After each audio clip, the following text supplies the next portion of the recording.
नमस्कार साथियों, स्वागत है आपका अपने YouTube चैनल भाषा निकेतन में। साथियों, हम बात करेंगे आज सुबह सवेरे साहित्य सीरीज का अगला भाग लेकर आप सबके साथ उपस्थित हैं।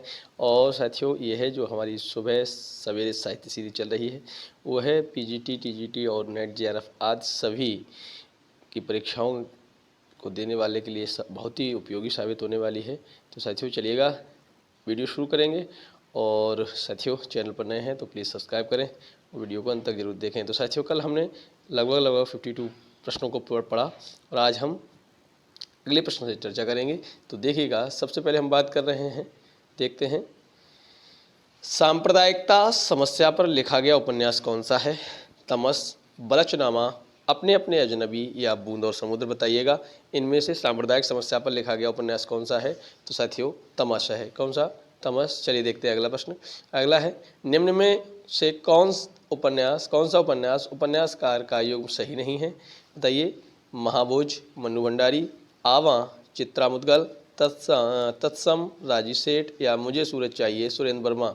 यह साथियों आपका मेल नहीं है। तो बताइए, मुझे सूरज चाहिए किसका उपन्यास है? कमेंट सेक्शन में जरूर बताइएगा। चलिए देखते हैं अगला प्रश्न क्या है। अगला है, पहला गिरमिटिया उपन्यास विशेषकर किस पर केंद्रित है? पंडित जवाहरलाल नेहरू, महात्मा गांधी, लाल बहादुर शास्त्री या विनोबा भावे। तो विनोबा भावे पे नहीं है, किस पे है? महात्मा गांधी। तो चलिए देखते हैं अगला प्रश्न क्या है। दुखम सुखम उपन्यास की लेखिका कौन है? दुखम सुखम उपन्यास की लेखिका चित्रा मुद्गल हैं, प्रभा खेतान, ममता कालिया या नाशरा शर्मा। तो साथियों कौन है? ममता कालिया। कौन है? ममता कालिया। चलिए देखते हैं अगला प्रश्न। अगला है, पाप और पुण्य के चिरंतन नैतिक प्रश्न को किस उपन्यास में प्रस्तुत किया गया है? बताइएगा। तो साथियों, सामर्थ्य और सीमा में, चित्रलेखा, भूले बिसरे चित्त या आखिरी दांव। तो चित्रलेखा में याद रखना है। चलिए देखते हैं अगला प्रश्न क्या है। अगला है, वह पथ बंधु था, वह पथ बंधु था उपन्यास के लेखक हैं नरेश मेहता, प्रभाकर माचवे, भैरव प्रसाद या रांगे राघव। तो कौन हो जाएंगे साथियों? कौन हो जाएंगे? नरेश मेहता। ये क्या है? उपन्यास। चलिए देखते हैं अगला प्रश्न। नटों के जीवन संघर्ष का उल्लेख किस उपन्यास में हुआ है? नटों के जीवन संघर्ष का, कब तक पुकारूं, शैलूष या झूला नट या सेवा सदन। तो साथियों, नटों के जीवन संघर्ष का उल्लेख साथियों कब तक पुकारूं उपन्यास में हुआ है। चलिए देखते हैं अगला प्रश्न क्या है। अगला है, सर्वेश्वर दयाल सक्सेना की नाट्य कृति का नाम बताइए। तिलचट्टा, शुतुरमुर्ग, अंधों का हाथी या बकरी। तो साथियों, सर्वेश्वर दयाल सक्सेना की नाट्य कृति कौन सी है?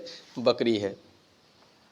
अगला है कि भक्ति आंदोलन भारतीय चिंताधारा का स्वाभाविक विकास है, यह कथन किसका है? आचार्य रामचंद्र शुक्ल, आचार्य अजय प्रसाद द्विवेदी, डॉक्टर रामस्वरूप चतुर्वेदी या डॉक्टर भगीरथ मिश्र। तो कौन हो जाएंगे साथियों? आचार्य हजारी प्रसाद द्विवेदी। अगला प्रश्न हमारा कि दूसरी परंपरा की खोज किस विधा की रचना है? दूसरी परंपरा की खोज बताइए, आलोचना है, खोज व सर्वेक्षण है, कहानी है या ललित निबंध है। तो दूसरी परंपरा की खोज जो है क्या है? आलोचना विधा है। किसकी है? आलोचना विधा है। और याद रखना है, ये नामवर सिंह की आलोचना विधा है, याद रखना है। चलिए देखते हैं अगला प्रश्न है, सूर्य की अंतिम किरण से सूर्य की पहली किरण तक किसकी नाट्यकृति है? सुरेंद्र वर्मा, रामकुमार वर्मा, माधवी वर्मा या गोदी चरण वर्मा। तो ये साथी किसकी है? सुरेंद्र वर्मा। अगला प्रश्न हमारा, नाट्य के लिए रंगमंच होना चाहिए, नाटक के लिए क्या होना चाहिए?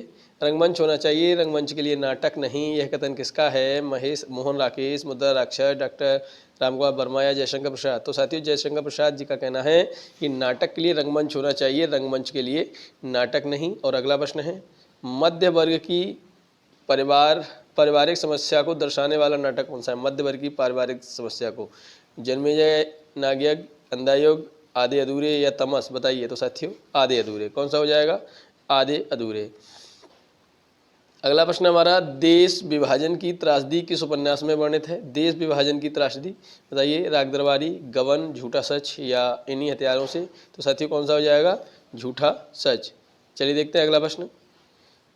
अगला प्रश्न साथियों, निम्न में से मनोवैज्ञानिक उपन्यासकार किसे कहा जाता है? इलाचंद जोशी, जैनेन्द्र अज्ञे या मनोहर श्याम जोशी। तो किसको कहा जाता है साथियों? इनमें से जैनेन्द्र को कहा जाता है मनोवैज्ञानिक उपन्यासकार। अगला है, निम्न में से दलित आत्मकथा नहीं है, दलित आत्मकथा इनमें से नहीं है। अपने अपने पिंजरे, जूठन, तिरस्कृत या मेरी असफलताएं। तो साथियों, मेरी असफलताएं दलित आत्मकथा नहीं है। अगला है प्रश्न, निम्न में से कौन रेखाचित विधा की रचना नहीं है। कौन सी रेखाचित विधा की रचना नहीं, बताइए। कठगुलाब, क्षण बोले कण मुस्काए, पुरानी स्मृतियाँ या रेखाएँ वो ठीक। तो साथियों कठगुलाब ये आपका क्या है, उपन्यास है। कठगुलाब क्या है आपका, उपन्यास है साथियों, ठीक है। किसका है, मृदुला गर्ग का। चलिए देखते हैं अगला प्रश्न। अल्मोड़े का बाजार किस विधा की रचना है। अल्मोड़े का बाजार बताइए, जीवनी है, रिपोर्टाज है, प्रगीत है या कि यात्रावृत्त है। अल्मोड़े का बाजार तो साथियों क्या है, रिपोर्टाज है। अल्मोड़े का बाजार रिपोर्टाज है। अर्धकथानक किस विधा की रचना है। अर्धकथानक किस विधा की रचना है बताइए। जीवनी है, उपन्यास है, आत्मकथा है या नाटक है। तो साथियों क्या है, आत्मकथा है, आत्मकथा है। चलिए देखते हैं अगला प्रश्न। अगला प्रश्न बताइए, निम्न में से किस पत्रिका से संबंधित साहित्यकार नहीं है। नया ज्ञानोदय रविंद्र कालिया, पहल ज्ञानरंज और तद्भव अखिलेश और दस्तावेज रामचंद्र तिवारी। तो दस्तावेज किसकी रचना है आप बताइएगा। अगला प्रश्न है, लक्ष्मीपुरा किस विधा की रचना है। लक्ष्मीपुरा बताइए, यात्रावृत्त है, निबंध है, रिपोर्टाज है, डायरी है। तो रिपोर्टाज है। लक्ष्मीपुरा क्या है आपका, रिपोर्टाज है। अगला है, बागर्थ पत्रिका कहाँ से प्रकाशित होती है। बागर्थ पत्रिका कहाँ से प्रकाशित होती है, मुंबई, वाराणसी, नई दिल्ली या कोलकाता। तो बागर्थ कहाँ से होती है साथियों, कोलकाता से, कोलकाता से। साथियों बताइएगा अगला प्रश्न हमारा कि अकाल पुरुष गांधी किसने इस जीवनी की रचना की है। अकाल पुरुष गांधी बताइए, जैनेन्द्र ने, अज्ञे, डॉक्टर देवराज या प्रभाकर वाजपेयी। तो अकाल पुरुष गांधी किसकी रचना है साथियों, जैनेन्द्र कुमार की, जैनेन्द्र कुमार की है। चलिए देखते हैं अगला प्रश्न। अगला प्रश्न हमारा कि निम्नलिखित में द्वंद्व समास बताइए किसमें है। शोकाकुल, सर्वोत्तम, वीरपुरुष या पापपुण्य। तो द्वंद्व समास पापपुण्य में है। जहाँ विपरीत या विपरीत जैसे शब्द हो वहाँ आपका द्वंद्व समास होता है। अगला प्रश्न हमारा, निम्न में से कौन सा वर्णिक छंद है। दोहा, चौपाई, रोला, सवैया। तो साथियों ये सभी आपके मात्रक हैं। सवैया आपका वर्णिक छंद है। कैसा छंद है, वर्णिक छंद है, याद रखना है। चलिए देखते हैं अगला प्रश्न। परमानंद शब्द में कौन सा समास है। परमानंद, परम आनंद बताइए। तत्पुरुष तंद कर्मधारय, एक विशेषण एक विशेष कर्मधारय समास होता है साथियों। अगला प्रश्न है, बीभत्स रस का स्थायी भाव बताइए। बीभत्स रस का, शोक, विस्मय, जुगुप्सा या अद्भुत। तो जुगुप्सा हो जाता है साथियों, जहाँ घृणा जैसे हाँ तत्व हो।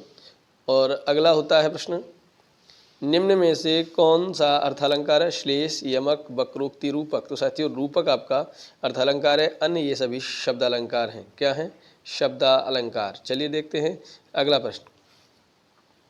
अगला प्रश्न हमारा, वीर रस का स्थायी भाव बताइए। वीर रस का स्थायी भाव बताइए। शोक, भय, उत्साह या निर्वेद। तो उत्साह आपका वीर रस का स्थायी भाव होता है। शोक करुण रस का है, भय भयानक रस का है, निर्वेद आपका शांत रस का है। चलिए देखते हैं अगला प्रश्न। समरस थे जड़ या चेतन, सुंदर साकार बना था, चेतनता एक बिलस्ती, आनंद अखंड घना था। इन पंक्तियों में कौन सा रस है बताइए। श्रृंगार रस, करुण रस, शांत रस, भयानक रस। तो है ना, शांत रस है। इसमें कौन सा रस है, शांत रस।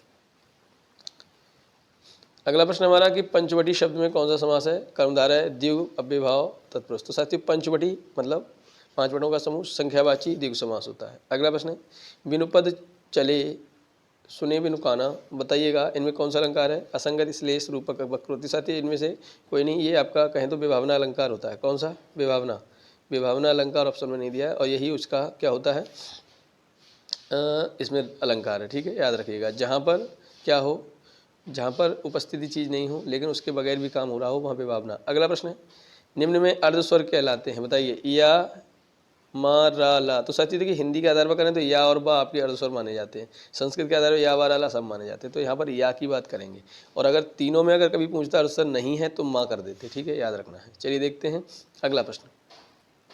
बिहारी हिंदी की बोली का नाम बताइए। बिहारी हिंदी, मगही, बघेली, छत्तीसगढ़ी, बुंदेली। तो मगही हो जाएगी। कौन सी हो जाएगी, मगही। अगला प्रश्न हमारा, पश्चिमी हिंदी में कौन बोली है, कौन सी बोली है पश्चिमी हिंदी बताइए। पश्चिमी हिंदी, मगही, कन्नौजी, मैथिली या अवधी। तो कन्नौजी आपकी पश्चिमी हिंदी में आती है। चलिए देखते हैं अगला प्रश्न। राजभाषा आयोग के प्रथम अध्यक्ष कौन थे बताइए। बाल गंगाधर तिलक, मुंशी आयंगर, बाल गंगाधर खेर या काका शाही कालकर। तो बीजी खेर, बीजी खेर आपको याद रखना है। ठीक है, बीजी खेर हो जाते हैं। अगला प्रश्न है, संविधान के किस अनुच्छेद के अंतर्गत हिंदी को संघ की राजभाषा का दर्जा मिला है बताइएगा। अनुच्छेद 343, अनुच्छेद 344, अनुच्छेद 345, अनुच्छेद 346। तो साथियों अनुच्छेद 343 के अंतर्गत संविधान को है ना हिंदी संघ की राजभाषा का दर्जा मिला है संविधान में। तो साथियों अगला प्रश्न है, भाषा की सार्थक लघुत्तम इकाई बताइए। भाषा की सार्थक लघुत्तम इकाई शब्द है, पद है, ध्वनि है, वाक्य है। तो साथियों क्या हो जाएगा? ध्वनि है। क्या हो जाएगी लघुत्तम इकाई? ध्वनि। महाप्राण ध्वनियाँ बताइए। महाप्राण ध्वनियाँ व्यंजन वर्ग में किससे संबंधित हैं? पहला दूसरा, दूसरा तीसरा, दूसरा चौथा, पहला चौथा। तो साथियों हो जाएगा दूसरा चौथा। क्या हो जाएगा? दूसरा चौथा। अगला प्रश्न हमारा, ब्रजभाषा का क्षेत्र कौन सा नहीं है? धौलपुर, सरगुजा, मथुरा या आगरा। तो ब्रजभाषा का सरगुजा क्षेत्र नहीं है। अगला प्रश्न हमारा, अहेतुकी का शुद्ध रूप बताइए। अहेतुकी, अहितुकी, अहेतुकी, बेतुकी या अवेतुकी। तो अहेतुकी हो जाएगा। अहेतुका नहीं, अहेतुकी। किस शब्द में आ उपसर्ग नहीं है? आजन्म, आगमन, आकर्षक, आदरणीय। बताइए। तो आदरणीय में नहीं है और इन सब में आ उपसर्ग लगा हुआ है। अगला है, जगन्नाथ में कौन सी संधि है? तो साथियों व्यंजन संधि होती है। जगत धन नाथ। क्या हो जाएगा? जगत धन नाथ। ठीक है, याद रखना है। चलिए व्यंजन संधि है। अगला हमारा प्रश्न है, उद्योग का संधि योग होगा, उत्तधन योग होगा। कौन सा हो जाएगा? उत्तधन योग हो जाएगा साथियों, याद रखना। उत्तधन योग, उद्योग हो जाएगा। अगला है, निम्न में से प्रत्यय रहित शब्द बताइए। दर्शनीय, दुर्गुण, भिक्षुक, कर्तव्य। इस सब में आपके प्रत्यय हैं लेकिन दुर्गुण में प्रत्यय नहीं है। चलिए देखते हैं अगला प्रश्न क्या है। अथवा व्याकरण की दृष्टि से है। अथवा व्याकरण की दृष्टि से है संधि, उपसर्ग, अन्वय, अव्यय। तो अथवा आपका अव्यय होता है। अव्यय क्या होता है? जो हाँ शब्द परिवर्तन की इकाइयों के अनुसार परिवर्तित ना हो। चलिए देखते हैं अगला प्रश्न क्या है।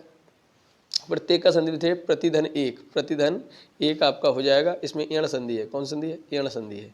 चलिए देखते हैं अगला, और ये साथियों हमारा आखिरी प्रश्न है। चलिए इस पे हम कल चर्चा करेंगे। तो हमारे लगभग 100 प्रश्न हो चुके हैं। तो साथियों अगले वीडियो पे हम कल चर्चा करने वाले हैं। तो तब तक साथ बनाए रखिए। थैंक्स फॉर वॉचिंग साथियों। और आप हमारे चैनल पर नए हैं तो सब्सक्राइब करें, वीडियो को लाइक शेयर करें। तो फिर मिलेंगे अगले वीडियो के साथ। तब तक लिए आप हमारे टेलीग्राम चैनल से जुड़ जाइए। नमस्कार, धन्यवाद।